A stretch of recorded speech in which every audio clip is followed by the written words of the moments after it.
Our next speaker is Dr. Jaspreet Grewal. He earned his undergraduate degree at Christian Medical College in India, and he did his residency in St. Joseph Mercy in Ann Arbor, Michigan. Now, Dr. Grewal's got more letters after his name than anyone I think I can imagine. He got his PhD in pharmacology and toxicology at U of L, where he also did his fellowship in hematology oncology. He receives a master's degree in public health at University of Illinois in Chicago and a master's of science from Michigan State University. He's board certified in internal medicine and oncology.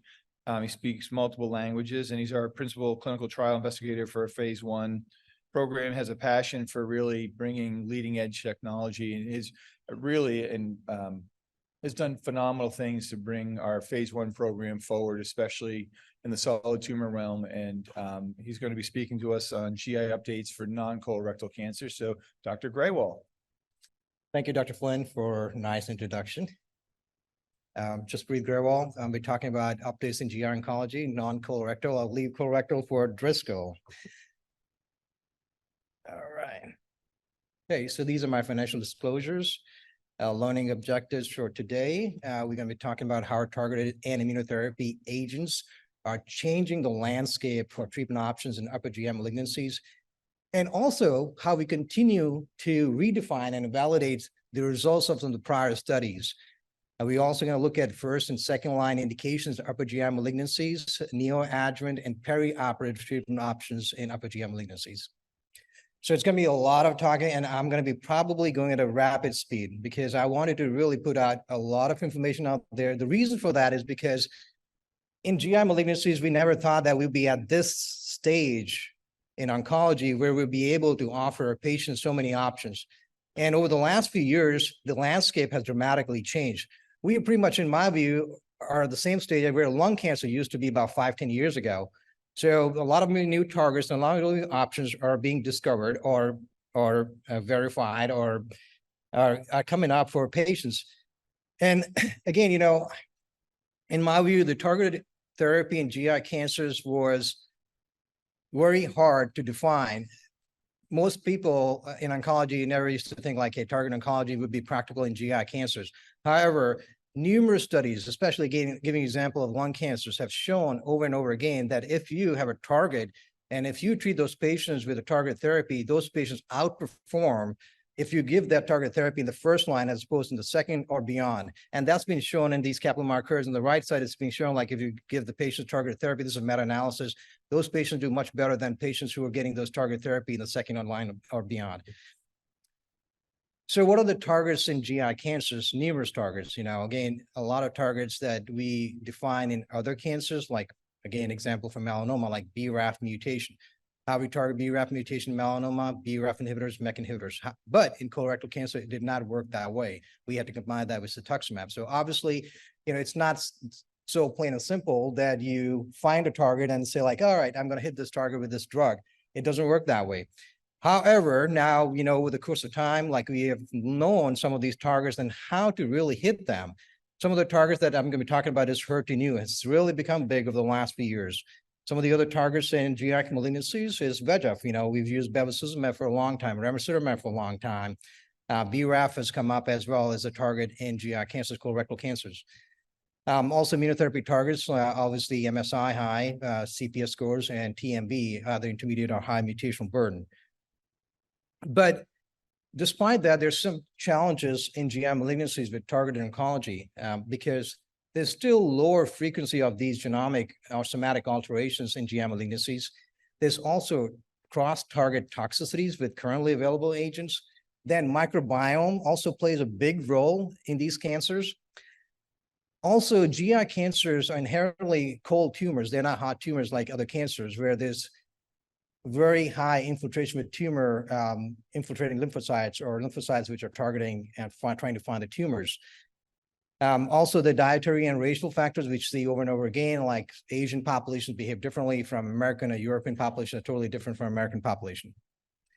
So I'm not going to waste too much time, but I'm going to talk about some of the studies. Some of the first study I'm going to talk about is Spotlight study, which is a global phase 3 study comparing zolbetuximab, which is a monoclonal antibody targeting claudin 18.2 in combination FOLFOX versus placebo plus FOLFOX in locally advanced unresectable metastatic GE junction gastric cancer. So a patient who met the inclusion criteria for the study, obviously unresectable metastatic disease, moderate to strong membrane expression of Claudin 18.2 over 75% by IC, and good performance status, were randomized 1-to-1 to zolbetuximab plus FOLFOX versus FOLFOX plus placebo. And the primary endpoint was PFS, secondary endpoints for overall survival, over response rate, duration response, safety, and health quality indices. So what is Claudin 18.2? Claudin 18.2 is a tight junction protein, which is expressed primarily in gastric and GE junction mucosa, and it's retained in tumors. In the study, they found about 38.5% of the patients had expressed Claudin 18.2 at the levels that we were looking for in the study. It's a first-in-class chimeric antibody and induces both ADCC and CDC. So this is the PFS data, and we can clearly see that zolbetuximab, in addition to FOLFOX, results in improvement in PFS. And if you look at the absolute numbers, the median PFS was 10.81 months versus 8.67 months with FOLFOX alone, and this was statistically significant. The overall survival benefit was also seen at 24 months. The overall survival rate was about 21% versus 9%. In absolute numbers, it was 18.23 months versus 15.54. And this was, again, statistically significant, resulting in 25% reduction in the risk of death with additional zolbetuximab to chemotherapy. So 3/4 of the patients who were treated did have PFS and overall survival benefit from additional zolbetuximab. And this on the right side is a table looking at the other secondary endpoints for the study. Now, the other thing with zolbetuximab is like you'll see a lot of nausea and vomiting, and that's because Claudin 18.2 is expressed in gastric mucosa. So obviously this antibody is targeting that. So a lot of patients were experiencing nausea and vomiting, which can obviously, now we know that why these patients are having that. So aggressive control of emesis definitely would help to control those symptoms. And zolbetuximab is also being studied in combination with immunotherapy agents. And we actually have a study with zolbetuximab in combination with chemotherapy in pancreatic cancer patients. So obviously, this is a first-line study. So how do we interpret these results in the setting of CheckMate 649, which is FOLFOX plus nivolumab in patients who have a CPS score greater than 1% or 5%? And also a new study came out as Keynote 859, which is combining chemotherapy with pembrolizumab in the same setting. The other study I wanted to talk about is CheckMate 648, which is a combination of, again, chemotherapy with nivolumab or nivo-ipi versus chemotherapy in advanced esophageal squamous cell cancers. So this was a 3-arm study where nivo, along with chemo, was studied against nivo-ipi and chemotherapy by itself. And the primary endpoints for the study were overall survival and PFS. So if you look at the PFS, and on the left side is looking at chemo and nivo versus chemo alone, and there's PFS benefit. And on the right side is nivo-ipi comparing to FOLFOX. Again, you have PFS benefit with combined immunotherapy in these patients. So these are other secondary endpoints. This is a busy slide, but I just wanted to highlight that in this study, there was a PD-L1 status was checked, but the PD-L1 status was checked on tumor cells. So it was tumor cell PD-L1. So patients who had tumor cell PD-L1 greater than or equal to 1%, they actually had much more benefit with addition of immunotherapy to chemotherapy, or even nivo-ipi had higher benefit in those populations. So in conclusion, the superior overall survival was seen in patients with tumor cell PD-L1 greater than or equal to 1% in all randomized patients which were untreated previously for esophageal squamous cell cancers. Favorable PFS and prolonged duration of response, especially with nivo-ipi. I haven't really shown you all the data because otherwise we'll be here for a couple hours. All right, so obviously, I didn't put one of the, it's so hard for me to really tell myself like, hey, I can't do this. I only got 20 minutes. But again, we have a first-line study for HER2 amplified or positive GE junction gastric cancers. That's Keynote 811, which has become the standard of care that we've been using for the last 2 years. But however, what do we do in the second-line setting? So some of those studies are early or phase 2 studies, just single arm. So one of the studies is second-line trastuzumab plus ramucirumab and paclitaxel in previously treated patients with HER2 positive advanced HER2 amplified gastric or GE junction cancer. 50 patients were looked in the study. Paclitaxel, ramucirumab, trastuzumab was given to these patients, and there was median PFS benefit of about 7.1 months. CR, complete response, was noted in about 2% of patients. That overall response rate was 54% of the patients. So obviously, we are looking at other combinations, especially for these patients who are progressing on first-line therapies. Also in this study was noted that after first line, there was HER2 expression or loss of HER2 expression in these cancers in approximately about 35% of those patients. However, they did not see much difference in the responses despite the level of HER2 expression in these cancers. The second study looked at, obviously, I've been using it too, and I think my other GI colleagues have also used trastuzumab deruxtecan, which is basically an antibody drug conjugate. And this is Destiny Gastric 2 study, where 79 patients were looked at who had progressed on prior HER2 directed therapy. Now, we have two interim analyses over here, and the updated analysis, the median, the median follow-up was about 10.2 months. The PFS was well maintained at 5.6 months, and the median overall survival was 12.1 months, and median duration of response was 8.1 months. So obviously, we do have options for those patients who progress on first-line therapy. So even though these are not registrational trials, but again, they are showing activity. So full disclosure, I was at ESMO, so I did attend some of the, not some, actually tried to attend as many GI-related talks. So one of the study was Rindberg trial they presented. So we know in colorectal space that continuation of bevacizumab beyond progression is beneficial. So they wanted to see if ramucirumab, which is a VEGF targeting monoclonal antibody, if in GE junction cancers, which we use ramucirumab in second and third line setting, if continuing ramucirumab in these patients beyond progression was beneficial. So they looked at this population who had progressed on, so this is pretty much second or third line, and irinotecan plus ramucirumab compared to irinotecan by itself. And the median overall survival benefit was 9.4 months versus 5.5 months. I'm sorry, I can't read this thing. The median PFS benefit was 3.8 versus 2.9 months, and overall response rate was also improved. So this study does show that ramucirumab, addition to irinotecan, after progression on ramucirumab, did improve PFS and overall response rate. However, the endpoint of overall survival was not met. This is another study that was presented at ESMO GasFox or Prodigy 51. So this is a Belgian study. So over here, they looked at if addition of docetaxel to 5-FU and oxaliplatin in the first line HER2 negative locally advanced gastric cancers or GE junction cancers. So we all know like FLOT is one of the regimens that used perioperative setting for resectable gastric cancers, and it's well-established efficacy based on the FLOT study. So they wanted to, because FLOT is really toxic, so they attenuated a dose of docetaxel in this study, and these patients were given this modified, basically FLOT. They called it TFOX, and they compared that to FOLFOX, and they've shown over here that TFOX actually had higher activity than FOLFOX with a median PFS of about 7 months versus 5 months. The overall response rate was also higher, and so was median overall survival. The median time to deterioration quality of life indices was also improved. So addition of docetaxel to FOLFOX significantly improved the PFS, OS, and ORR in these patients compared to FOLFOX. So I think in my view, like this could be an option for those patients who can go on immunotherapy, combined immunotherapy, because their CPS scores are less than 1% or 0%, or they are plotting 18.2 negative, or patients like who we just going to give them FOLFOX or TFOX could be an option for those patients as well. Now, this is a phase 3 Matterhorn study. So this is a perioperative study, and this study is also active at our center. So just to let you know, like we are very cutting edge in research, okay? So I think Dr. Driscoll is the PI on this study. So phase 3 Matterhorn study, this is not a full analysis study.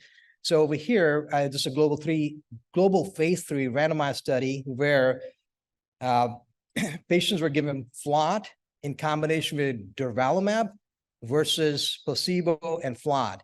They went for surgery, and then FLOT was given again for just like how we do in standard of care, 4 cycles, and durvalumab was continued for additional 10 cycles. So in the results we can see in the predefined interim analysis, the pathological complete response rate was 19% versus 7%. And a surgery was performed in an equivalent number of patients, so it was same. R0 resection was almost the same, and toxicity profile was actually equivalent. If you look on the right side in the table, there was no difference. So addition of durvalumab to FLOT resulted in higher rates of pathological complete response. Now, the primary endpoint for the study is event-free survival, which is not read out yet. But, we're still actively accruing to this study. So hopefully once the accrual is completed and the study is read out, we probably will see EFS benefit as well. Next study is Keynote 585. So this is another perioperative study. Over here, they looked at, this is resectable, locally advanced GE junction gastric cancer. About 1,000 patients were enrolled in the study. So they initially had the main cohort where FOLFOX was used as chemo backbone. Sorry, cis-5FU. Yeah, cis-5FU was used and CAPE-5FU was used as a chemo backbone in combination with pembrolizumab versus chemotherapy and placebo. And these patients went for surgery and got adjuvant pembro. They also opened a second cohort, which was with FLOT. So again, if FLOT was given along with pembro versus placebo and FLOT and went for surgery. And this is the combined analysis of both the cohorts after median follow-up of 47 months. The path CR rates were 13% versus about 2.4%. The median EFS was 45 versus 25.7 months, and median overall survival was 60. And in the chemotherapy arm, it was not reached. So again, in this study, we do see that the path CR rates were higher, but the other endpoints for the studies, which was the EFS, was not met. So this brings us to a question: does path CR really reflect survival benefit or EFS benefit? So those are some of the questions. Obviously, if we look at different studies, the outcomes of some of these studies may be contradictory to the other. But again, we shouldn't be doing cross-trial comparisons. But again, I just wanted to share the results of Keynote 585. So again, I was, as most Europeans, try to be more conservative. So this is a Sano trial, which is phase 3 Belgian study. So over here, they wanted to see if patients could be spared from esophagectomy. So our esophageal cancer patients, they go through chemoradiation, and then obviously if they have a good response, they go for surgery. And then obviously based on Checkmate 577, we give them either Nivo, or we just observe them, or we give them chemo, depending on node positivity and so forth.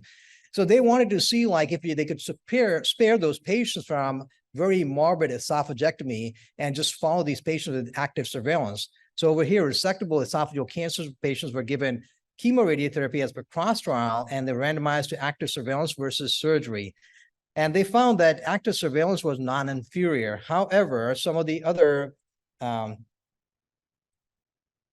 endpoints were really, in my view, were not practice changing.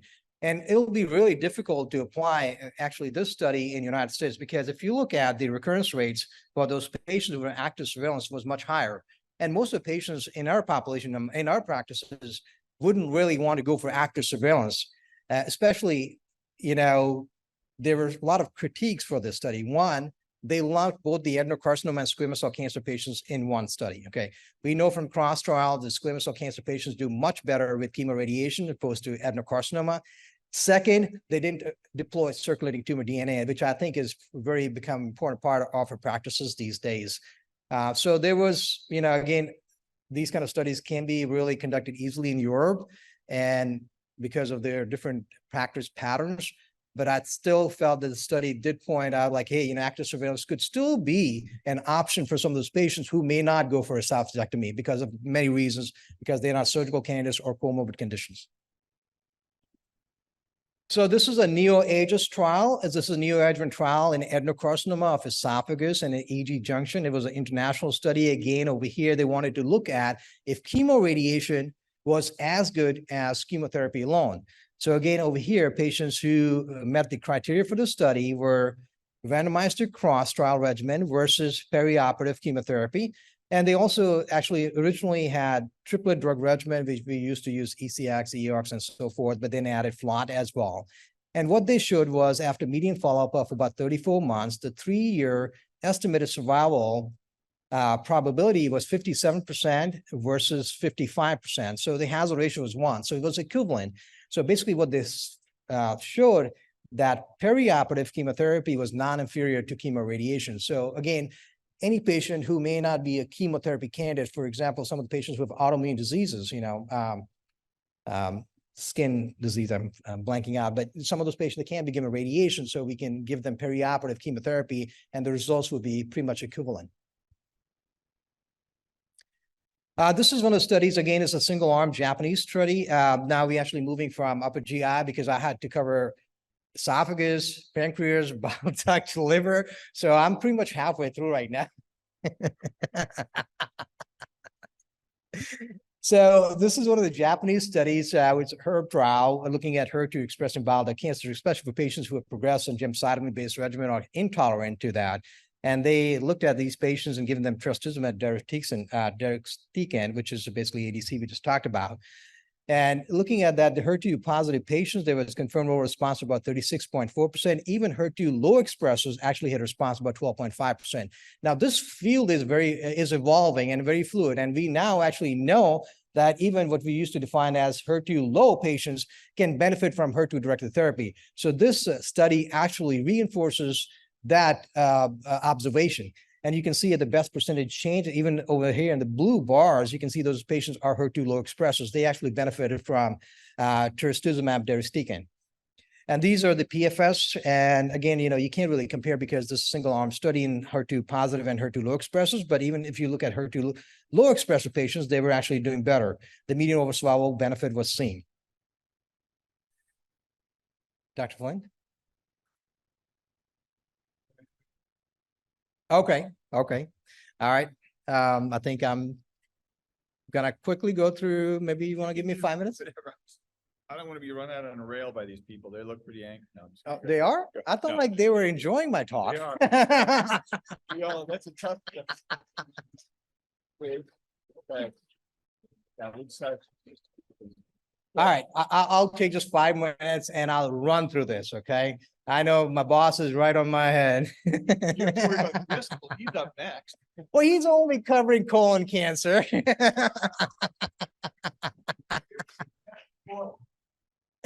All right. So a nifty study was with liposomal irinotecan. So they showed benefit with addition of liposomal irinotecan compared that to standard of care chemotherapy in bile duct cancers. And this is an INTRIGUE study. Let me just take this over here. INTRIGUE study was in just patients. They wanted to see if reparatinib was as good or better than sunitinib. So over here, they showed that reparatinib was actually better tolerated than sunitinib, and the outcomes are pretty much the same. This is a Himalaya study, and I'm going to go over that quickly. This is basically Tremi and Durva in combination. Tremi and Durva comparing to sorafenib. So STRIDE regimen, which is only one dose of Tremi followed by Durva, was beneficial and did show PFS and overall survival benefit. This is CodeBreak 100 trial, which is for KRAS G12C mutated pancreatic cancer patients. So sotorasib was shown to be beneficial in these patients. Thank you.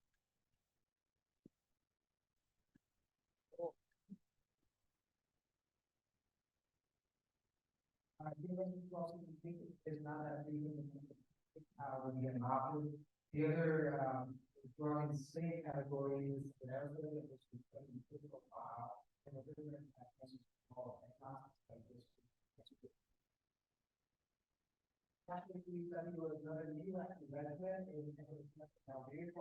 Over here, there's a different dosing of oxaliplatin, but Onivyde, which is liposomal irinotecan, was studied in combination 5-FU.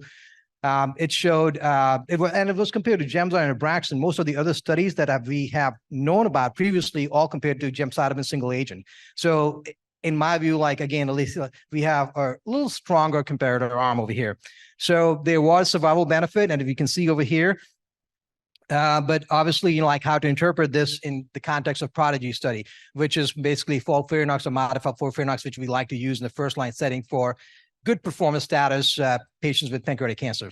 This was actually interesting. This is a Japanese trial that was presented at ESMO Generate trial. They compared FOLFIRINOX to Gemabraxane and Cyrox. S1 is an agent that's used in Asian countries, Japan especially. And it's interestingly, they found that Gemabraxane did work better than FOLFIRINOX and Cyrox. But again, this is demographically very segregated, I would say, study in Japanese population.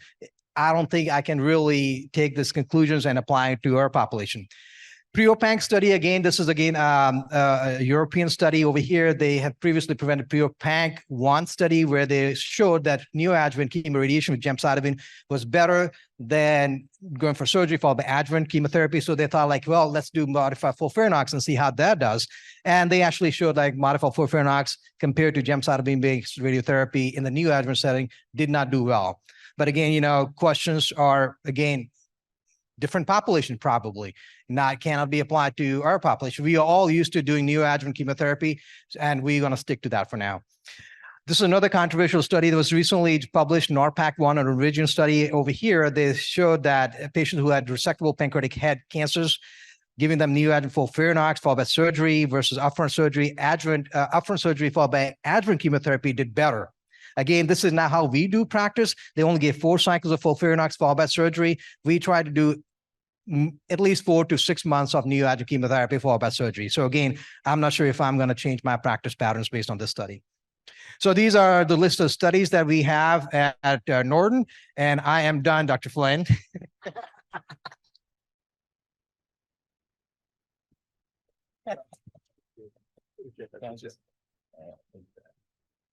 Quit kissing up to him. Yeah, I've done this for over 30 years. I've never been kicked off a stage before. Put yourself in my shoes for a moment. Yeah, that's not so funny. All right, so Dr. Driscoll, he's director of our GI oncology program at Norton Cancer Institute, leads the GI oncology clinical trials program as well, published extensively, and originally graduated Colorado State, then went down to Louisiana State and Tulane University, finished residency at in Hem-Onc, a fellowship at University of Louisville, and has been here really just transforming the GI program. I think so Mike really jumped into it. We were kind of trundling along, and he's really taken it to a different level. You heard from Dr. Graywall some of the things that are being done, but I think really has made a great impact. So appreciate him. And so Dr. Driscoll and colorectal cancers. You don't get extra. I know I get. I get 5 minutes to talk because of Dr. Graywall. Well, he had to his defense, he had to cover everything that was not colorectal, so that's quite a bit. Where is the click? Okay, sounds good. Alrighty, so I've got no disclosures. I'm just going to kind of more focus on rectal cancer. We'll talk a little bit about colon cancer, but more so rectal cancer, just because there's been some controversy and more movement, I think, in rectal cancer as of late, more so than colon cancer. We'll talk a little bit about TNT, total neoadjuvant treatment with the possible omission of surgery, recent prospect trial, which looks at the possible omission of radiation therapy, MSI high cancers, which is maybe the possible omission of triplet therapy, the importance of ctDNA in colon cancer, and some late-breaking ESMO data. So what are our goals of locally advanced rectal cancer? Obviously, we want to prevent local regional occurrence and metastatic disease, but we'd also like to individualize therapy for patients and potentially offer them non-operative management when that's an option, and also look at a biomarker-driven approach for patients that are MSI high. As far as the rationale for total neoadjuvant treatment, generally allows for an optimization of treatment to achieve a maximal response. And for patients that undergo a complete clinical response, it's possible that we can omit surgery for these patients. Standardly, prior to TNT therapy, standard for locally advanced rectal cancer was combined chemoradiation times 6 weeks, followed by a period of rest, followed by total mesorectal excision surgery, then followed by adjuvant chemotherapy. Whereas with TNT approach, we're taking a little bit of a different approach here, defined as locally advanced rectal cancer, T3, T4, node-positive disease. And I'm going to go through a number of studies, but they look at chemoradiation short course versus long course, followed by FOLFOX or CAPOX, or upfront chemotherapy, FOLFOX, CAPOX, or FOLFIRINOX, let's say, followed by chemoradiation, followed by evaluation, and then patients who have a complete response could go on to non-operative kind of watch and wait management versus surgery. So what if the tumor does disappear after TNT? Well, we know that surgery TME actually has high morbidity. Up to 40% of patients will have a permanent colostomy and they'll have incontinence, defecating issues.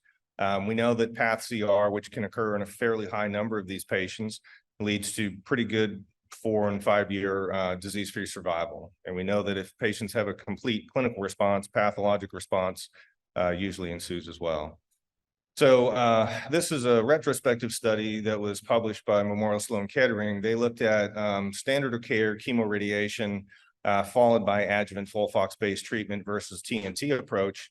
And what we see here is that there's a significantly higher path CR rate in the TNT arm versus standard of care arm.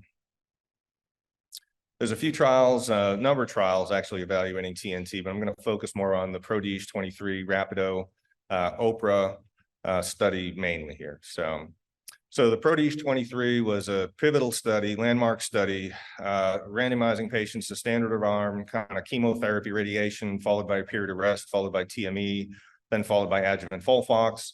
Whereas the experimental arm, they kind of received an increased regimen of FOLFIRINOX, then followed by chemoradiation, TME, and then chemotherapy again.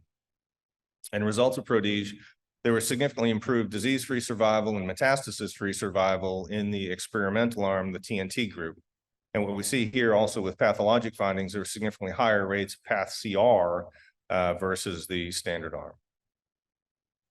Timing study. So this is another study that actually looked again at TNT approach. And what they did is they used long course chemoradiation up front, followed by, see, group 1 has sort of the standard sort of rest, followed by total mesorectal excision, whereas group 2, 3, and 4 used FOLFOX 2, 4, and 6 cycles.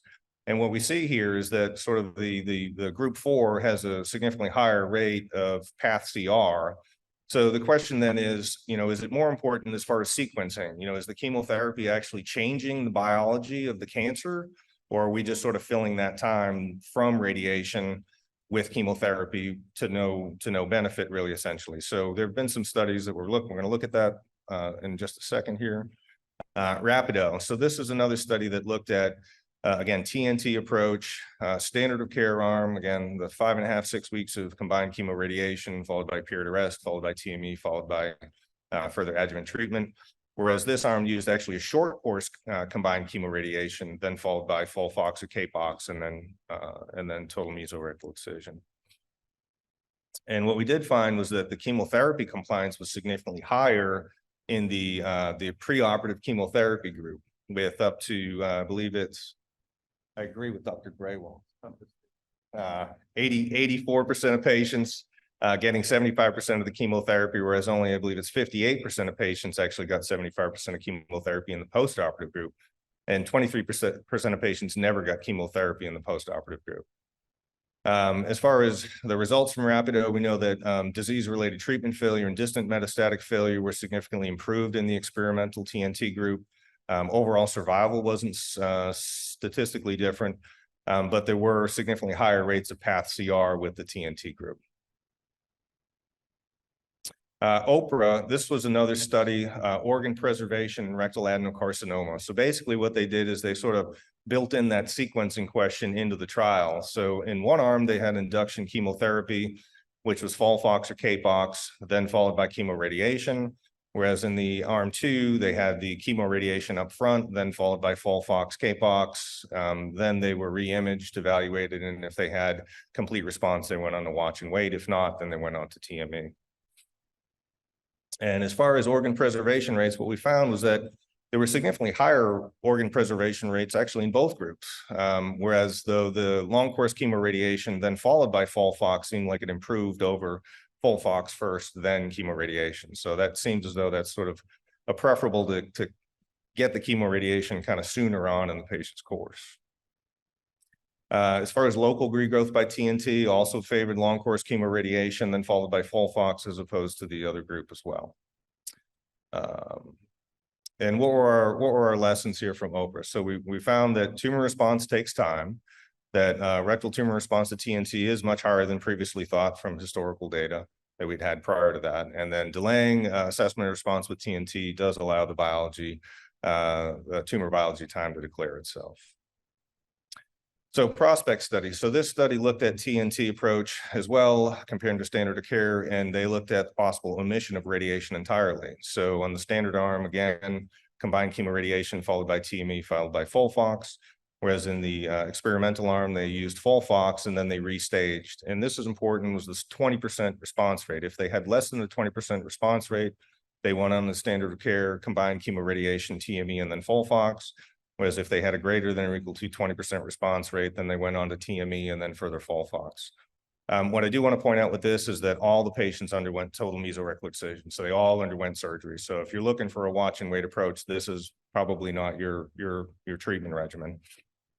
As far as inclusion data, T2 node positive, T3 node negative, T3 node positive. They had to be a candidate for sphincter sparing resection. So no patients with T4 disease, no high lymph node burden, and no patients with APR.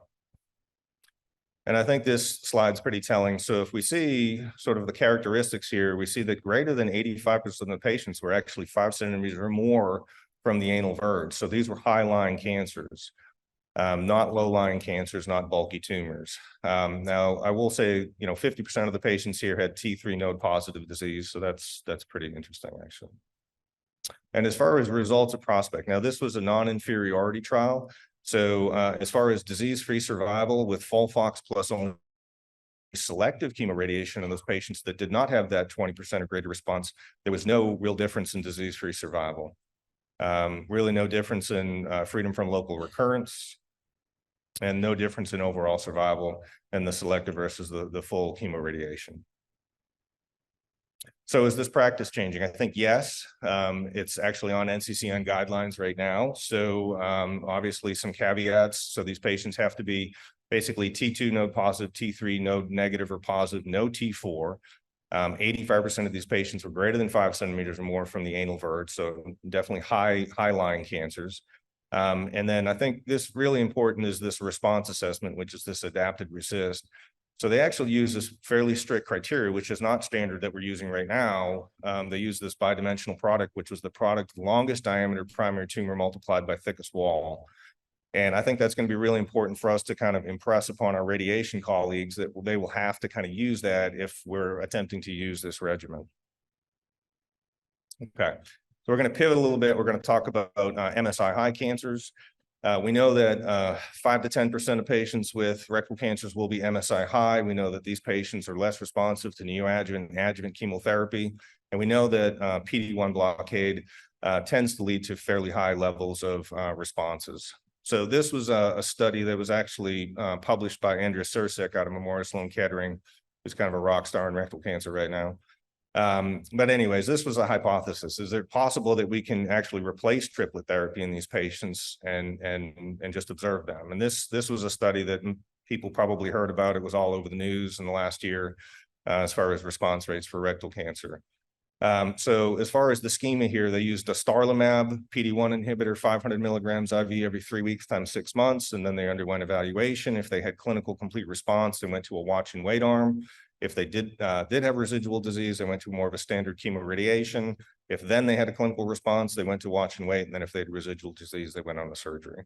The target enrollment was only 30 patients. And at the time that they published this, they only actually had 14. But as we can see here, 100% of the patients had a complete clinical response with immunotherapy alone.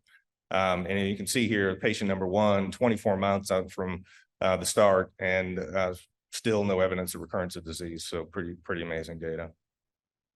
So what is one to do? So I think we just have to ask ourselves some questions as far as what are our goals. Is the goal non-operative management? I think yes. If they're MSI high, then we definitely need to use IO therapy. If they're MSI stable, I think OPRA is a very appropriate choice, long course chemoradiation followed by FOLFOX or FOLFIRINOX. If no, then we ask, where is the tumor? Is it high? Then I think PROSPECT is a reasonable option for those patients that, let's say, maybe already had pelvic radiation, the prostate cancer that's already had radiation, or the gyne cancer that's already had pelvic radiation. I think this would be a good option for them.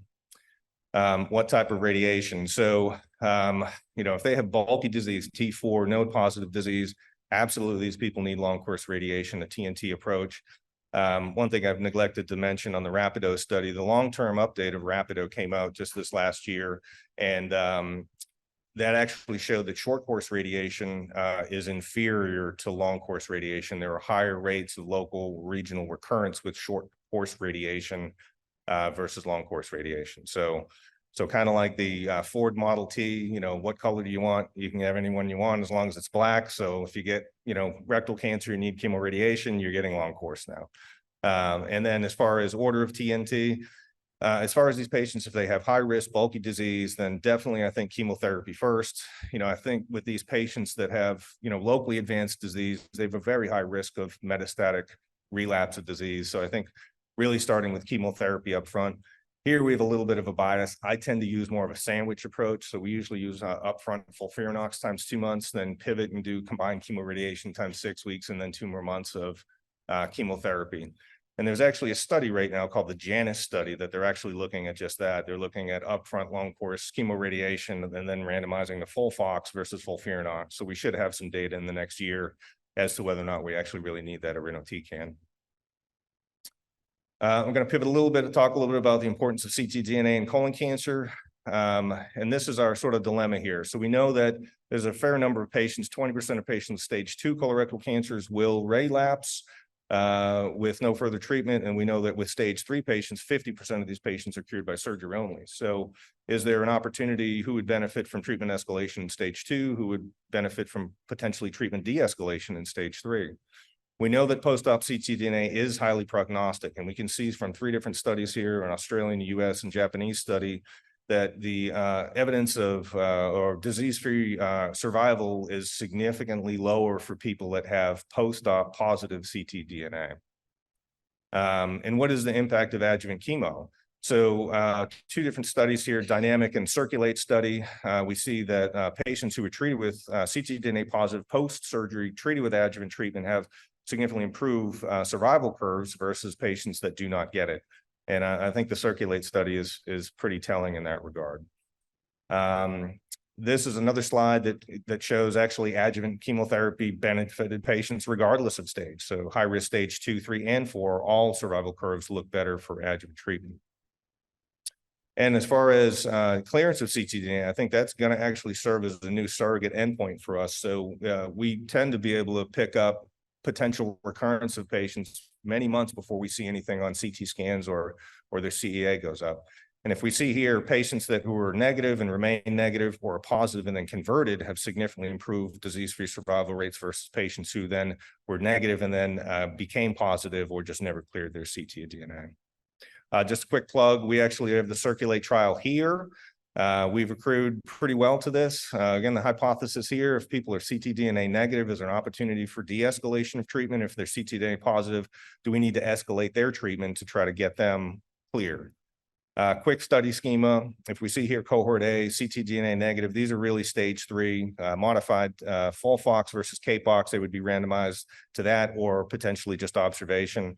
I've got a number of patients there with stage 3 node positive disease. These are patients we would give everyone chemotherapy to. And I have a number of patients that we're just doing nothing but checking ctDNA and scans on these patients, which is scary for me. But I think we're going to come up with some good data for that. And then with cohort B, if they're ctDNA positive, randomizing them to standard of care FOLFOX or CAPOX, or actually escalating their regimen to something more like a metastatic FOLFIRINOX regimen. A couple of real quick slides, late-breaking ESMO data. CodeBreak 300 was a study, sotorasib, a G12C inhibitor with panitumumab and refractory colon cancer, 3 different arms. Top arm A is more of a standard dose sotorasib that we'd see with like a lung cancer, along with panitumumab, a lower dose, and then sort of investigator's choice of Lonsurf or Starvarga. Busy slide, just want you to kind of focus on the top survival curves. Significantly improved numbers for standard dose sotorasib plus panitumumab, so more on that to come. Niche 3 quickly, this is a neoadjuvant study, neoadjuvant nivolumab plus relatlimab, a LAG-3 inhibitor, locally advanced MSI high cancers, kind of a follow-up to the Niche 2 study, which was more ipi-nivo. But their primary endpoint was met with stage 1 with 100% path CR. Interesting, like 79, almost 80% of all stage cancers had a complete path CR. So I think this is really going to be important for us kind of going forward in those MSI high patients. And I think we're going to have to probably talk to our surgical colleagues about potentially pumping the brakes on taking them for surgery right away instead of just kind of a watch and wait and put them on treatment. So questions? So I do have, we have a couple minutes. So some of the stuff, and we've heard from ESMO frequently today.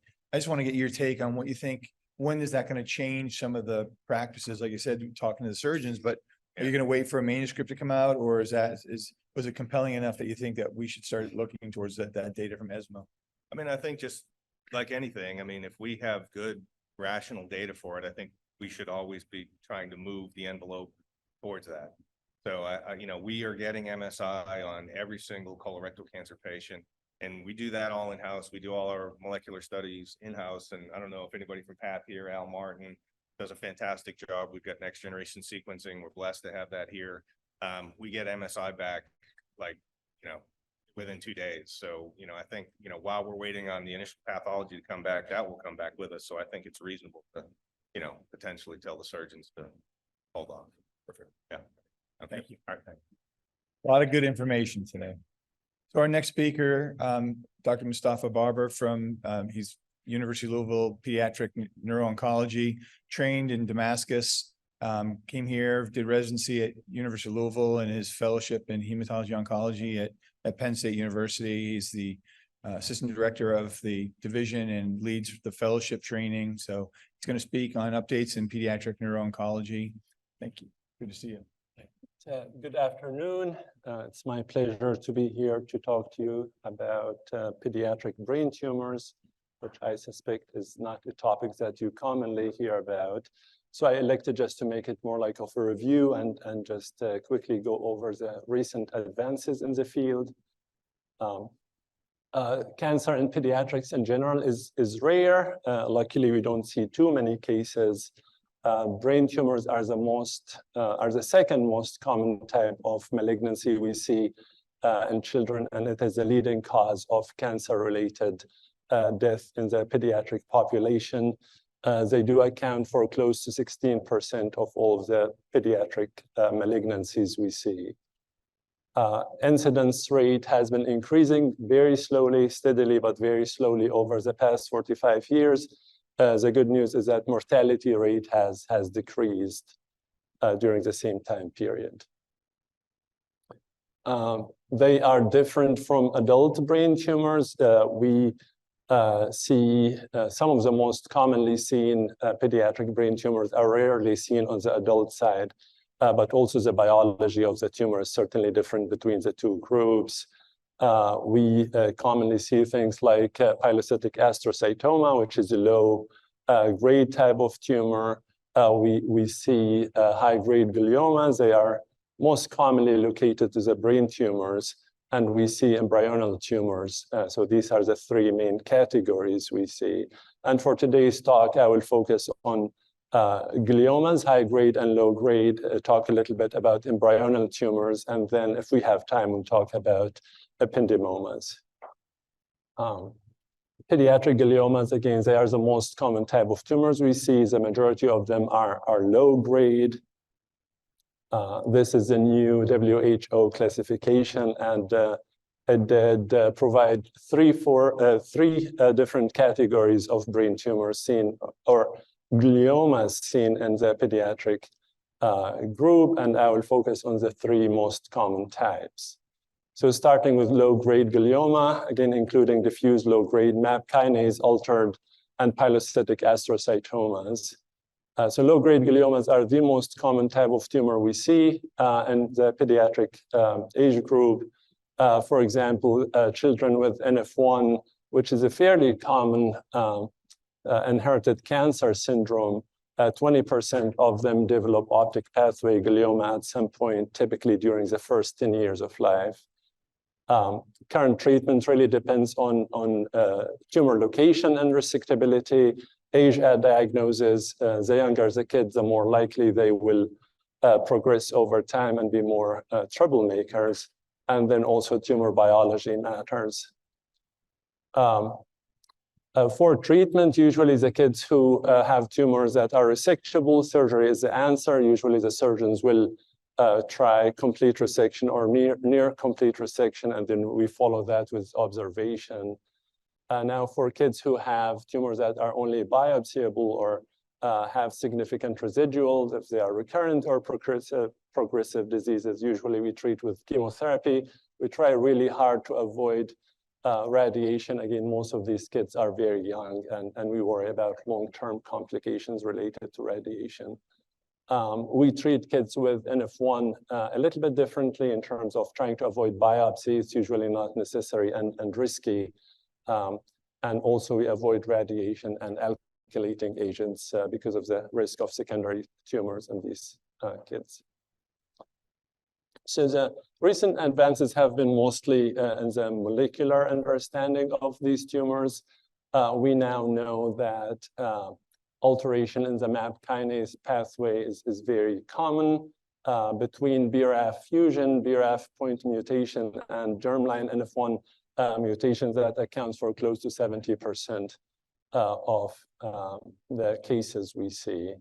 Again, lucky for us, the MAP kinase is a commonly involved pathway in adult cancer as well. So when we made the discoveries and understanding the biology of low-grade glioma, we already have medicines like MEK inhibitors, BRAF inhibitors with data from the adult tumors. So this is a study that started enrolling 7-8 years ago, and we have data from it. So this is looking at selumetinib, which is it's a MEK inhibitor for recurrent pediatric low-grade gliomas. And you see in the graphs that the majority of the kids did respond to treatment, although not all of them had a durable response. But this data is really promising because, again, these were the hardest patients with multiple recurrences, 2 or 3 recurrences at least in most of them. Again, the data from the phase 2 was promising enough that at the Children's Oncology Group, currently we have 2 different phase 3 clinical trials. They are randomized. One of them is for children with NF1, and it's randomizing kids to receive standard of care carboplatin with vincristine versus selumetinib continuously for 2 years. And on the right side of the screen, it's kind of similarly designed phase 3 randomized trial, but for kids who do not have NF1. Same thing, in carboplatin and vincristine have been standard of care for the last 30 years or so, and we are comparing that to selumetinib. Moving on to high-grade gliomas, the most commonly seen type in the pediatric age is a diffuse midline glioma. That's histone K27 altered. Those account for close to 10% of all pediatric brain tumors we see. High-grade gliomas in general, they account for close to 17% of the tumors we see. Similar to adult high-grade gliomas, the outcome is still very poor. We have not made any significant progress in terms of improving the outcome. However, over the past 10 years, we've learned a lot about the biology of these tumors. Again, most of them, they happen in the brainstem. So we just do biopsy, usually stereotactic biopsy, followed by focal radiation. And then depending on the molecular profile of the tumors, we decide if we give them chemotherapy versus targeted therapy. There are 6 main subgroups of pediatric high-grade gliomas that we see. Again, the most common one is the K27 altered. They most commonly happen in the pons, but they can happen anywhere along the midline. They are very aggressive. The average life expectancy is 6 to 9 months. We rarely see IDH, which is much more common in adults. And on the far right of the screen, this PXA-like, it is a unique type of high-grade gliomas. They look very aggressive under the microscope, but their biology is more favorable, and they almost always have BRAF V600E mutation. And this is an example. This actually is the MRI of one of my patients with diffuse midline glioma. You see how this is a T2 flare MRI with expanded pons, very aggressive tumor. Again, we try to biopsy them when the parents consent. When we do biopsy, we find K27M mutation in around 75% of the tumor, of the tumors.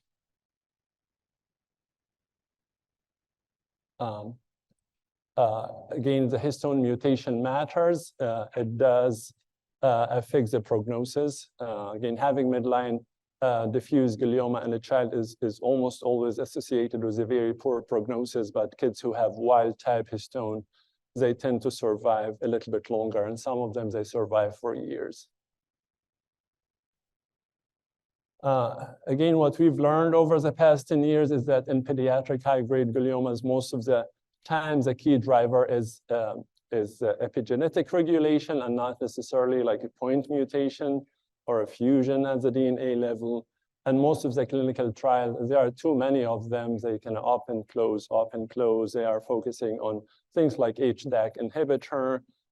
There are different peptide vaccines, again, targeting the K27M mutant histone. There are different CAR-T trials around the country. Usually it's administration intraventricularly. There are some promising oral agents like ONC201, ONC206, which are selective antagonists of dopamine receptors, and they do induce apoptosis in these tumors.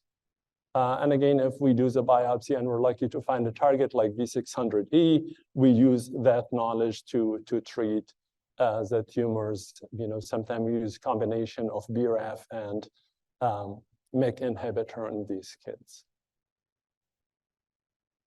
Moving on to embryonal tumors, they account for close to 15% of all brain tumors we see.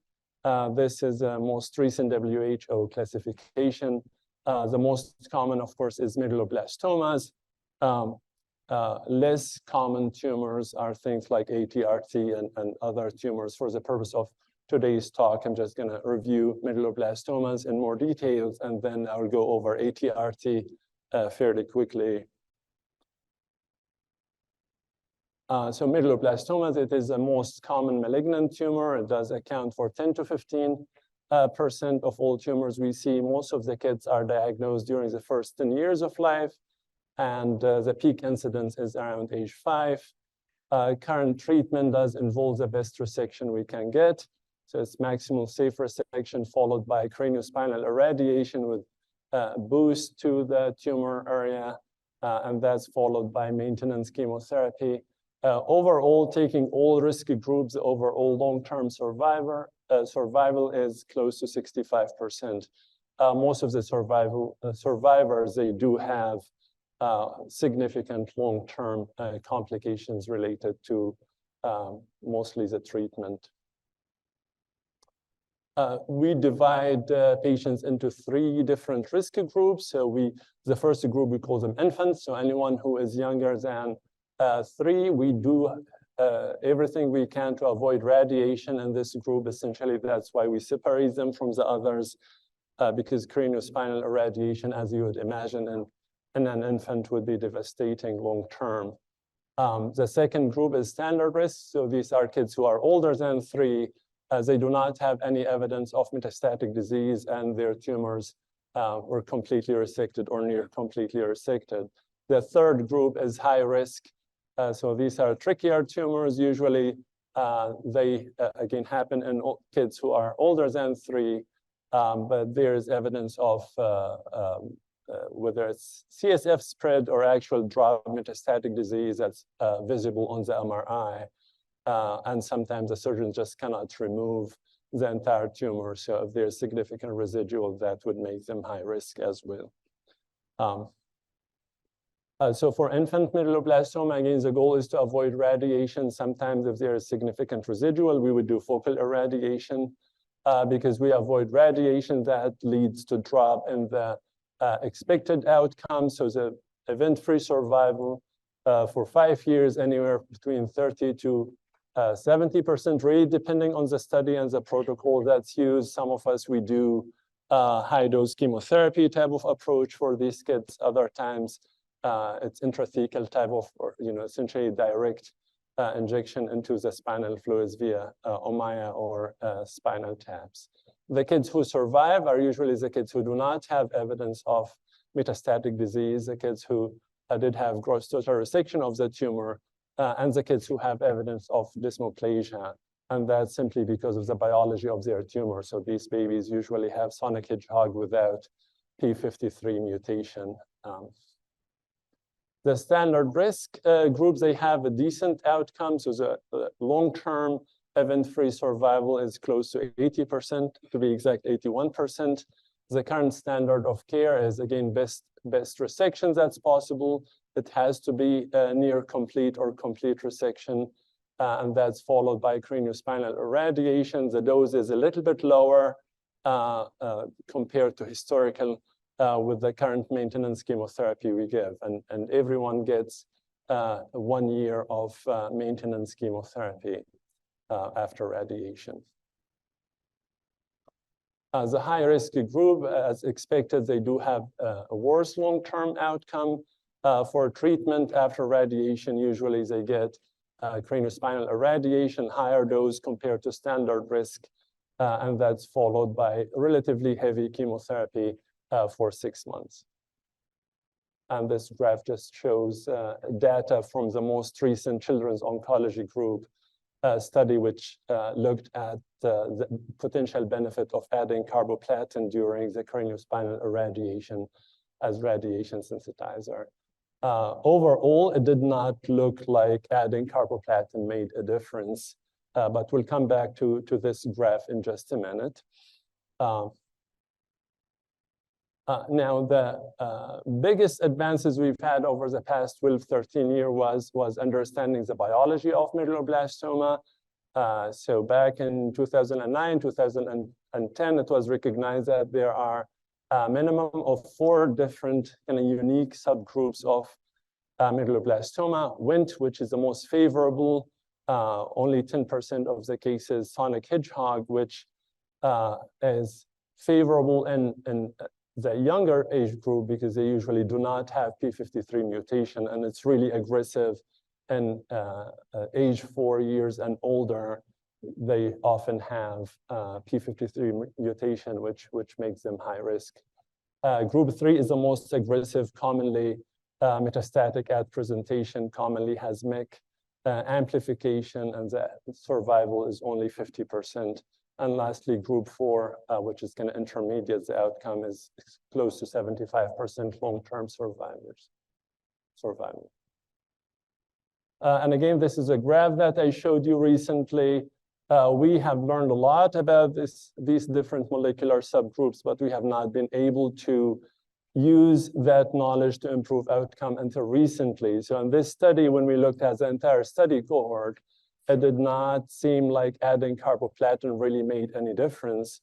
Now, when they went back and analyzed the data depending on the subgroup of medulloblastoma, it was evident that the most aggressive group, which is group 3, did benefit from carboplatin. So the current treatment for group 3 is a little bit different.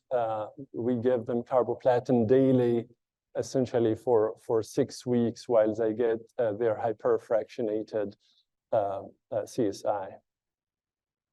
I'm going to go over this really quickly, but again, as we know more, now we know that groups 3 and 4 are divided into most of us believe in 8 groups. Some groups have published that there are 16 different subtypes depending on the methylation profile.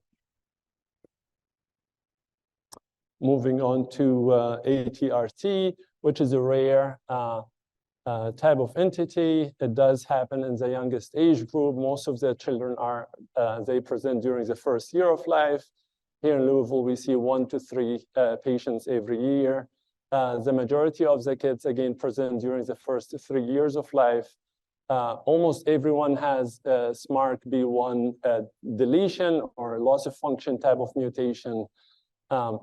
And about 1/3 of the patients do have a germline deletion or mutation in SMARCB1.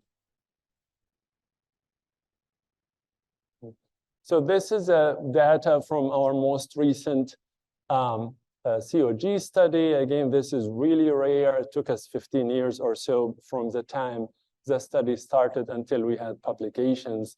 Historically, the outcome was really 5 to 10% long-term survival. And what this study did, essentially, we treated everyone with really intense induction chemotherapy for 2 cycles, so high-dose methotrexate, 8 grams per meter square, and cyclophosphamide, etoposide, cisplatin, you name it. And then we followed that with 3 cycles of high-dose chemotherapy, thiotepa carboplatin-based high dose, and stem cell rescue 3 times, and then follow that with focal irradiation. And with all of the above, the long-term survival is close to 35 to 38%. Again, because now we know that the majority of the cases have SMARCB1 function loss, the ideas for future research is that since we know what happens at the cell level, it's a little bit more complicated than just 2 pathways, of course, but these are the 2 pathways that we're looking at. So loss of INI1 or SMARCB1 would lead to loss of inhibition of the aurora kinase pathway, and that could be targeted with aurora kinase inhibitors like alisertib, and EZH2 could be targeted with something like tazemetostat. So currently, St. Jude are looking at alisertib, and as a children's oncology group, the study that will hopefully open by next year will be adding tazemetostat to the backbone chemotherapy, which I've just reviewed with you. And I will go very quickly. I promised Dr. Flynn over ependymoma. It accounts for 6% of what we see. Ependymoma is probably one of the few tumors that it's better to have as an adult compared to childhood. Most of the kids who present early, they have very aggressive tumors. The majority of them have a posterior fossa type of tumor, and only half of them survives long term. So the treatment for ependymoma is really gross total resection. So this is one situation where the surgeons know to be really aggressive, because complete resection does make a huge difference. So kids who has a gross total resection, who have gross total resection or near complete resection, they have event-free survival of close to 70%. Significant residual will automatically decrease that almost by half, down to 40%. We do focal irradiation to those kids. It does make a difference, especially for the ones who did have a gross total resection before. We've been looking at chemotherapy, different regimens for the past 20 years. It does not seem to be beneficial. The most recent study we did, again, really heavy chemotherapy. It looked like only in the total resection group, there was a little bit of a benefit. Again, so last slide, I promise. So this is the most recent WHO classification. Again, divided them into different groups. We rarely see spinal, myxopapillary, or subependymomas in kids.